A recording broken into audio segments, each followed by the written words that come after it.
और मैं अब निशब्द हूँ। मेरे पास कोई शब्द नहीं है, मेरे पास कोई अल्फाज नहीं है। मैं आप सभी लोगों से हाथ जोड़कर माफ़ी मांगता हूँ कि कभी मेरे किसी भी कृत्य से आप लोगों का अगर दिल दुखा हो तो उसके लिए अपना बड़ा भाई, छोटा भाई, चाचा, भतीजा कुछ भी समझकर माफ़ कर देना।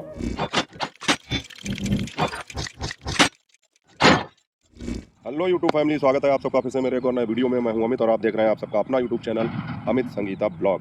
और दोस्तों 6:45 का समय हो चुका है जब मैं ये वीडियो स्टार्ट कर रहा हूं और काफ़ी अंधेरा होने लगा है। और अभी आधा घंटे पहले ही मार्केट से आया हूं और आज तो मैंने कुछ देखा भी नहीं, कुछ सुना भी नहीं, कुछ पता भी नहीं कि क्या बोलना है क्या नहीं बोलना है। लेकिन इतना पता है कि कुछ शॉर्ट वीडियो आए हैं और जो जब आप स्क्रॉल करते हैं यूट्यूब को ऊपर नीचे तो जो चीज़ आप अधिक देखते हैं उन सारे वीडियोज़ को जो है यूट्यूब आपके पास रिकमेंड करता है। तो बहुत सारे वीडियो आए हैं, रिएक्शन चैनल वाली जो हमारी बहनें उनके भी वीडियो आए हैं। तो एक चीज़ ये समझ में आ गई कि पार्लर वाली जो गीता जी हैं उन्होंने कोई नया वीडियो डाला है। दोस्तों पार्लर वाली गीता जी ने जो वीडियो डाला है तो उसको तो मैंने देखा जल्दी में, स्पीड बढ़ा के देखा पूरा, और उसमें वो काफ़ी गुस्से में नज़र आ रही थी और शिवानी के वीडियो के जवाब में उन्होंने वो वीडियो बनाया। अब दोस्तों मैं तो निशब्द हूँ, मतलब इस जगह पर किंग कर्तव्य विमूढ़ हूँ। बड़ा ही सांस्कृतिक शब्द है। किंग कर्तव्य विमूढ़ का मतलब होता है कि असमंजस की स्थिति में होना, समझ में नहीं आता है क्या बोलना है क्या नहीं बोलना है। और मैं अब इस पर कुछ बोल भी नहीं सकता हूँ क्योंकि मुझे वाकई में समझ नहीं आ रहा है कि मैं क्या करूँ। और ये सारी चीज़ें अब पहुँच गई हैं कोर्ट में। हमारे कुछ ऑडियंस, हमारे कुछ दर्शक भी ये बात कह रहे हैं कि आपको बीच में नहीं बोलना चाहिए। और मुझे भी ऐसा लगता है कि भैया अब हमारे बस की भी कोई बात नहीं है। मैंने शुरू से ये प्रयास किया कि चीज़ें मतलब जो है सुलझ जाएँ, लेकिन चीज़ें नहीं सुलझ रही हैं और बढ़ती ही जा रही हैं। और अब तो उस मोड़ पर पहुँच गई हैं कि मामला हाई कोर्ट तक पहुँच गया है। हाई कोर्ट है, फिर आगे सुप्रीम कोर्ट है, जो भी है। तो अब इस पर कोई टीका टिप्पणी करना उचित नहीं है। और जैसा कि गीता जी ने अपने वीडियो में कहा है कि भैया मेरी भावनाएं समझते हैं।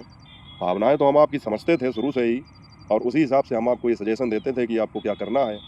लेकिन हम क्या कह सकते हैं, हम ये भी नहीं कह सकते हैं कि आप क्या कर रही थी, सही कर रही थी या गलत कर रही थी, क्योंकि आपको अपने हिसाब से चलना है। आप अपना अच्छा बुरा खुद ही जानती हैं।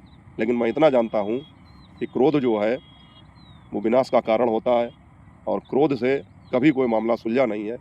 क्रोध में बड़े बड़े युद्ध हो गए और क्रोध के बड़े घातक परिणाम निकले हैं। दोस्तों आज समय भी नहीं है और गीता जी के इतने लंबे वीडियो का अब मैं अक्षरशः कोई अनुवाद कर भी नहीं सकता हूँ और करना भी नहीं चाहता हूँ। इसलिए नहीं करना चाहता हूँ कि अब चीज़ें जो हैं, परिस्थितियाँ जो हैं बिल्कुल बदल चुकी हैं और वो अपनी पकड़ से बाहर हो चुकी हैं। और मुझे भी ऐसा लगता है कि अब मामला कोर्ट के हाथ में है तो अब कोर्ट जो भी फैसला करे, क्योंकि कहीं ना कहीं इनको समझाते समझाते और ये कोशिश करते करते कि इनका ये मैटर सुलझ जाए, बहुत सारे लोगों को ये लगने लगा है, बहुत सारे लोग मुझसे ये कहने भी लगे हैं कि आपको भी जो है कहीं ना कहीं इसमें दोष दिया जा रहा है कि आपने बहुत ज़्यादा इनका सपोर्ट किया।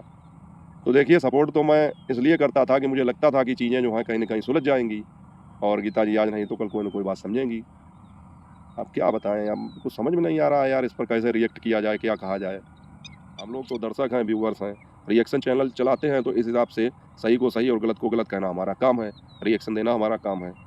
मैंने शुरुआत से ही, जब इनके लिए बहुत सारे लोग गलत वीडियो बनाते थे, बहुत सारे लोग इनको गलत बोलते थे, तब भी मैंने इनको समझाने का प्रयास किया। और इनके लिए जब मैंने वीडियो बनाए तो मुझको भी बुरा भला कहा गया, वीडियो बना के कहा गया, मतलब जो दूसरे रिएक्शन चैनल वाले थे उस समय उन्होंने कहा। और उसके बाद में कमेंट तो आते ही आते थे, लेकिन फिर भी चलो मैंने कहा चलो कोई बात नहीं भाई, ये सब चीज़ें तो चलती हैं। जब आप कोई सुलह समझौता कराने का प्रयास करते हैं तो पक्ष और विपक्ष के हिसाब से लोग आपसे कहते हैं ये सारी चीज़ें। तो दोस्तों मैं इस मामले में बिल्कुल अब निशब्द हूँ और मैं अपनी तरफ से अब कुछ भी नहीं कहूँगा। मेरा भी यही निर्णय है कि अब मामला जो है कोर्ट के शरण में पहुँच चुका है, तो अब वहाँ पर जो भी फैसला होगा वो सबको मंजूर करना होगा। दूसरी एक चीज़ है कि अब ये चीज़ें रिएक्शन देने से ऊपर निकल चुकी हैं। वीडियो बनाने की भी एक सीमा होती है, रिएक्शन देने की भी मुझे लगता है एक सीमा होती है। जब मामला बद से बदतर हो जाए तो फिर जो है वहाँ पर वीडियो बनाना, रिएक्शन देना ये सही नहीं है, उचित नहीं है। तो आज गीता जी ने जो भी कहा है आप लोग देख सकते हैं, उनका वीडियो और देखा भी बहुत सारे लोगों ने है, कमेंट भी उनको किए हैं। वो अपने हिसाब से खुद ही देखेंगे कि क्या है क्या नहीं है। और मैं तो बस इस पर इतना ही कहना चाहूँगा, कोई टीका टिप्पणी नहीं करूँगा। जैसा कि उन्होंने अपने वीडियो में कहा कि अमित भैया खुद ही समझ लेंगे, तो अमित भैया ने तो भाई बहुत समझने का प्रयास किया, आपको भी समझाने का प्रयास किया। अब क्या कर सकते हैं, जैसी जिसकी सोच, आपको जो सही लगा आपने किया, मुझे जो सही लगता था मैंने वो कहा। तो दोस्तों अब मैं कम से कम इस मैटर में अब कोई टीका टिप्पणी नहीं करूँगा। हाँ, वो अलग की चीज़ है कि आगे अगर कोई मामला इसमें तूल पकड़ता है या कोई बात होती है तो आपको जानकारी देने के हिसाब से एक बात बता दूँ, वो अलग की चीज़ है। लेकिन अब और ज़्यादा इसको जो है इसमें इन्वॉल्व होके कोई फ़ायदा नहीं है, क्योंकि वो चीज़ें अब परिस्थितियाँ हद से बाहर हो चुकी हैं, पकड़ से बाहर हो चुकी हैं, और जब मामला कोर्ट में ही पहुँच गया है तो अब वीडियो खेलने से कोई लाभ भी नहीं है। हाँ, थोड़ा इतना कहना चाहूँगा कि जैसे रिएक्शन चैनल वालों के लिए गीता जी ने कहा, तो वो देखिए रिएक्शन चैनल वालों का काम होता है, वो अपने हिसाब से, आप भी रिएक्शन ही एक तरीके से देती हैं, क्योंकि ब्लॉगिंग आपने भी नहीं की है, कभी-कभार की होगी, वो अलग की चीज़ है। तो आपने भी रिएक्शन ही दिया है, तो रिएक्शन चैनल वालों का काम होता है कि कोई भी मुद्दा है, कोई भी बात है, उसको रखना, लोगों को बताना, और अपनी सीमा में रहकर, मर्यादा में रहकर अगर लोग ये काम कर रहे हैं, तो मेरे हिसाब से इसमें कुछ बुराई भी नहीं है। रह गई, जैसा कि आपने कहा, मैं ये नहीं कह रहा हूँ आपने मेरे लिए कहा, आपने जिसके लिए भी कहा हो, मैं उन सबकी तरफ से आपसे ये कहना चाहूँगा कि आप ये कह रही हैं कि कंटेंट मिल गया, तो कंटेंट की तो ऐसी बात है कि जो रिएक्शन चैनल चलाते हैं और जो रिएक्शन देते हैं, उनके लिए हर समय कंटेंट उपलब्ध है। बस ये हो सकता है कि कोई ऐसा कंटेंट होगा जिस पर अच्छे व्यूज़ आ जाएँगे, कोई ऐसा कंटेंट होगा जो नॉर्मल होगा, उस पर व्यूज़ नहीं आएँगे। लेकिन अगर आप किसी के विषय में, किसी मुद्दे पर, किसी विवाद पर, चाहे वो सामाजिक हो, व्यक्तिगत हो, अगर आप बात करना चाहें तो आप यूट्यूब खोलें, फेसबुक खोलें, इंस्टाग्राम खोलें, सोशल मीडिया का कोई भी विभाग खोलें, या कहें कि अपने अखबार वगैरह देखें, न्यूज़ वगैरह देखें, तो आपको कोई ना कोई टॉपिक मिल ही जाएगा बात करने के लिए। तो ये कहना कि कंटेंट मिल गया, तो ये तो मेरे हिसाब से ठीक नहीं है, क्योंकि कंटेंट कभी ख़त्म होता ही नहीं है। जैसे न्यूज़ चैनल वालों के लिए कभी जो है खबरें ख़त्म नहीं होती हैं, उसी प्रकार से रिएक्शन चैनल वालों के लिए कभी कंटेंट ख़त्म होता ही नहीं है। तो ऐसा नहीं है कि केवल यही एक मुद्दा कंटेंट के रूप में आया, वो अलग की चीज़ है कि हाँ, इस मुद्दे पर जो है लोग थोड़ा अच्छी प्रतिक्रिया देते हैं तो व्यूज़ आ जाते हैं, जैसा कि आप अपने पिछले 2-4 वीडियो में देख रही हैं, जब से फिर से ये विवाद को हवा मिली है, और आपने जो फिर से एक दूसरे को तो नहीं कहेंगे, आपने अपनी तरफ से जो भी बातें कही हैं 2-4 वीडियो में, तो आपके व्यूज़ में थोड़ा-सा इज़ाफ़ा हुआ है। तो ये हो जाता है कि आदमी जो चीज़ देखना चाहता है, कभी उस पर थोड़े से व्यूज़ अच्छे आ जाते हैं। लेकिन ये तो आप भी जानती हैं, आपका भी चैनल मोनेटाइज़ है, कि व्यूज़ इतने भी अच्छे नहीं आते हैं कि कोई आदमी रातों-रात अरबपति, करोड़पति बन जाए। क्योंकि आपको अच्छी तरीके से पता है कि जब 4 से 5,000 व्यूज़ आते हैं, तब जाके कहीं $1 बनता है। $1 का मतलब 92 रुपए कुछ पैसे, जब 4 से 5,000 व्यूज़ आते हैं। तो आप खुद ही देख लीजिए कि इस मुद्दे पर बात करके किसने जो है $100 पूरे कर लिए। मतलब $100 तक नहीं किसी के बने होंगे, 1, 2, 4 बन गए तो बन गए। तो ये कोई व्यू छापना नहीं होता, ये लोगों में बहुत बड़ी गलतफ़हमी है। मैं शुरुआत से ही कहता रहा हूँ कि ज़रा-सी कोई बात होती है, कमेंट करने वाले कहने लगते हैं कि तुम व्यू छाप रहे हो, व्यू छाप रहे हो।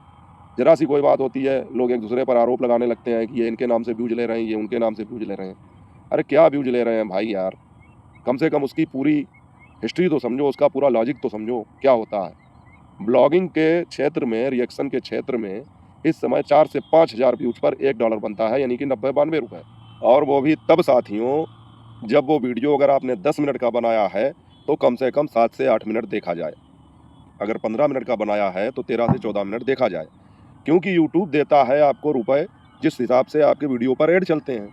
और ऐड चाहे आप मैनुअली लगाइए अपने वीडियो पर, चाहे ऑटोमेटिक लगाइए, ऐड उतने ही चलेंगे। ये एक बहुत बड़ा भ्रम है कि आप ऑटोमेटिक ऐड लगा देंगे तो अपने हिसाब से यूट्यूब उस पर चलाएगा, ज़्यादा चला देगा। या आप सोचें कि हम 15 मिनट के वीडियो में 10 जगह पर ऐड लगा दें, तो क्या 10 जगह पर चल जाएगा? बिल्कुल नहीं चलेगा। मैंने ये महसूस किया है, बल्कि मेरा ये पक्का अनुभव है कि ऐड केवल 3 ही चलते हैं। जब बहुत चलेंगे तो केवल 3 ऐड। एक आपके वीडियो के शुरुआत में चलेगा, एक आपके वीडियो के मध्य में, या लास्ट से थोड़ा-सा पहले। जैसे 15 मिनट का वीडियो है तो 12 या 13 मिनट पे चलेगा। इसके बाद में कभी-कभी बिल्कुल लास्ट में जब आपका वीडियो खत्म होगा तब चलेगा। इसके अलावा आप चाहे 15 ऐड लगा लें, चाहे 50 ऐड लगा लें, चाहे मतलब ऑटोमेटिक कर दें कि यूट्यूब खुद ही उस पर ऐड लगा दे, लेकिन 3 से ज़्यादा नहीं चलते हैं। और जब ये तीनों ऐड आपके वीडियो पे चलेंगे, तब कहीं जाकर $1 बनेगा 4 से 5,000 व्यूज़ पर। और नहीं तो वही ₹30, ₹35, ₹40 यही बनते हैं। तो ये चीज़ कहना कि व्यू छाप रहे हैं, रिएक्शन चैनल वाले व्यू छाप रहे हैं, ये निराधार बात है, इसका कोई औचित्य नहीं है। तो साथियों, ये वीडियो मैंने देखा गीता जी का बहुत ही जल्दी 2G मतलब 2x की स्पीड में, 2G निकल रहा है मुँह से, 2x की स्पीड में देखा। हालाँकि समझ में पूरा आ गया, लेकिन समझ में बस यही आया है कि उन्होंने आज जो है शिवानी के वीडियो का उत्तर दिया है, और उत्तर भी बहुत ही आक्रामक अंदाज में दिया है, और इतना आक्रामक अंदाज में दिया है कि अब इसमें कुछ भी ठीक करने लायक नहीं है, या इस पर कोई सफाई देने लायक बात नहीं है।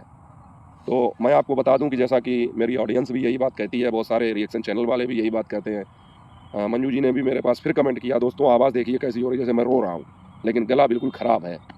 तो मंजू जी ने भी कमेंट किया कि भैया आपको कोई कुछ कहे फिर अच्छा नहीं लगता है, मैं ख़राब लगता है। तो मैं आपकी भावनाओं की कदर करता हूँ। मेरे जितने भी व्यूअर्स हैं, मैं सभी का आभार मानता हूँ कि आप लोग मुझे इतना प्यार करते हैं, मेरा इतना सपोर्ट करते हैं। और इसीलिए मैंने अब सोच लिया है कि जो मैटर अदालत की शरण में चला गया है उस पर और ज़्यादा टीका टिप्पणी करना उचित नहीं है। और मैं अब निःशब्द हूँ, मेरे पास कोई शब्द नहीं है, मेरे पास कोई अल्फाज नहीं है। मैं आप सभी लोगों से हाथ जोड़कर माफ़ी मांगता हूँ कि कभी मेरे किसी भी कृत्य से आप लोगों का अगर दिल दुखा हो तो उसके लिए अपना बड़ा भाई, छोटा भाई, चाचा, भतीजा कुछ भी समझकर माफ़ कर देना। और जो चीज़ें अदालत में चली गई हैं तो अब अदालत के हिसाब से ही उनका फैसला हो। बाकी नॉर्मल जो वीडियो हैं अपने आते रहेंगे और उसी हिसाब से रिएक्शन आता रहेगा। मैं बस इतना ही कहना चाहूँगा गीता जी से कि मैंने हमेशा आपका हित चाहा है। और ये कहना चाहूँगा कि आगे भी आप कुछ भी करें तो बहुत ही सोच समझकर, संयम के साथ करें। क्रोध जब मनुष्य पर हावी होता है तो वो विवेकहीन हो जाता है, विवेक उसका शून्य हो जाता है, उसको समझ में नहीं आता है कि वो क्या कर रहा है, क्या नहीं कर रहा है। बाकी आप खुद ही समझदार हैं तो आप अपने हिसाब से उसको हैंडल कर लेंगी। मैं बस इतना ही कहना चाहूँगा साथियों। और जो लोग मुझसे इस बात की उम्मीद कर रहे थे कि मैं कुछ और ऐसा कहूँ जिससे इस मामले को तूल मिले, तो भैया मैं नहीं कर पाऊँगा। इसलिए नहीं कर पाऊँगा क्योंकि इस समय मैं बहुत व्यस्त हूँ। सुबह 9-10 बजे घर से निकल जाता हूँ। हमारी एक सिस्टर निधि सिंह जी हैं, उन्होंने पूछा था कि भैया क्या काम कर रहे हो आप? सुबह से शाम तक आप जो है 10 बजे से 5 बजे तक बाहर रहते हो, फिर आके हम लोगों के लिए वीडियो बनाते हो, तो आपकी मेहनत ज़रूर रंग लाएगी। तो निधि जी आपका बहुत बहुत धन्यवाद, आप मेरे लिए इतना सोचती हैं। और काम जो है मैंने एक मसाले का काम लिया है, उसकी मार्केटिंग के लिए मुझको फील्ड में निकलना पड़ता है। क्योंकि जब आप कोई प्रोडक्ट, किसी चीज़ का काम लेते हैं तो जब आप खुद उस पर मेहनत नहीं करेंगे तो मार्केट में फिर वो मतलब अपनी स्पीड नहीं पकड़ पाता है, रफ्तार नहीं पकड़ पाता है। तो उसके लिए मुझे खुद ही निकलना पड़ता है। एक दिन में कम से कम 40 से 50 दुकानों पर जाकर संपर्क करना पड़ता है, उनको जो है अपने प्रोडक्ट के बारे में बताना पड़ता है। और अभी मेरा मेन उद्देश्य ये है कि फुटकर की जो दुकानें होती हैं, छोटी दुकानें होती हैं, उन पर जो है मैं अपना प्रोडक्ट दे पाऊँ। क्योंकि जब वहाँ से वो प्रोडक्ट निकलने लगेगा तो फिर जो बड़ी दुकानें होती हैं, थोक के जो दुकानदार होते हैं, तो उनकी फिर मजबूरी बन जाती है उस चीज़ को लेना। क्योंकि जब छोटा दुकानदार मांगेगा, गांव देहात का आदमी मांगेगा, आम पब्लिक जब उस चीज़ को मांगेगी तो फिर वो तो बड़े दुकानदारों को रखना ही पड़ेगा। तो इसलिए मुझे मार्केटिंग में मेहनत करनी पड़ रही है और ये मेहनत कब तक चलेगी कुछ पता नहीं है। बाकी आप लोगों की दया से रिस्पांस अभी तो अच्छा आ रहा है, आगे और भी अच्छा रिस्पांस आए ऐसा आप लोग भगवान से प्रार्थना करें। मिलेंगे साथियों कल आपसे, क्योंकि गला बिल्कुल सूख रहा है। और ये देखिए पानी मैं रोज़ लेकर आता हूँ, ये चारों तरफ धूल उड़ती है ना, इससे और ज़्यादा तकलीफ़ हो जाती है। और 9 बजे के बाद में शाम 5 बजे तक भरी दोपहरी में हर मंडी को करना, कवर करना कितना कष्टदायी होगा आप लोग तो समझते ही होंगे। और मेरा काम अभी तक तो दुकान पे बैठने का था, लेकिन अब मेरा काम मार्केटिंग का हो गया है। तो कहते हैं ना, जिस चीज़ की आदत आपसे छूट जाए, मेहनत करने में पीछे नहीं हूँ, लेकिन एक आदत भी चीज़ होती है तो शरीर उस हिसाब से जो है अपने आप को एडजस्ट नहीं कर पाता है। तो क्या होता है, घर से निकलता हूँ तो रास्ते में कहीं भी जान परिचय वाली जगह पर पहुँचा, लोग नहीं मानते हैं। आज एक जगह पर गया तो वो कहने लगे अरे प्रोडक्ट तो बात की बात है, आप पहली बार आए हैं यहाँ पर, तो चलिए अब ठंडा पीजिए, ये करिए वो करिए, नहीं मानते हैं लोग। तो थोड़ा बहुत भैया मना भी नहीं कर सकते, उनका दिल रखने के लिए करना पड़ता है। और आज शायद इसीलिए गला जो है बिल्कुल जाम है, ऐसा लग रहा है। अब दिन में तो ठंडा पीता हूँ, पूरे दिन धूप में चलता हूँ, रात में जब लेटने जाता हूँ तो नमक और गर्म पानी से गरारे करता हूँ तो मम्मी चिल्लाती हैं कि पूरे दिन जो है तुम्हें होश नहीं रहता है।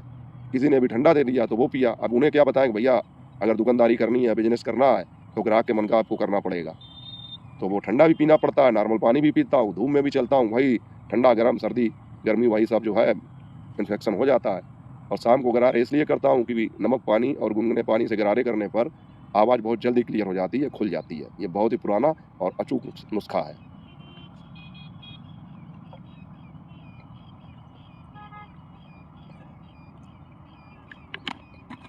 तो दोस्तों आज के वीडियो में कुछ खास है भी नहीं, और वीडियो तो चूंकि डालना था, आप लोगों को इन्फॉर्म भी करना था। क्योंकि अब एक ऐसा मोड़ आ चुका है कि जहाँ पर अगर मैं वीडियो नहीं डालता तो कहने वाले ये भी कह सकते थे कि अब ये कुछ नहीं बोल रहे, तो इसलिए वीडियो भी डालना था। बाकी आप देख सकते हैं मेरे चेहरे पर कितना अंधेरा आ चुका है। तो वीडियो लंबा नहीं करेंगे साथियों, मिलेंगे आपसे कल एक अगले वीडियो, एक अगले मुद्दे के साथ और किसी बढ़िया मुद्दे के साथ। तब तक आप लोग अपना और अपनों का ख्याल रखें। अगर थोड़ा बहुत भी मेरी बातें आपको सही लगी हो, आपको वीडियो अच्छा लगा हो, तो लाइक करके चैनल को सब्सक्राइब कर देना। बाकी अपना और अपनों का ख्याल रखना। जय हिंद, वंदे मातरम।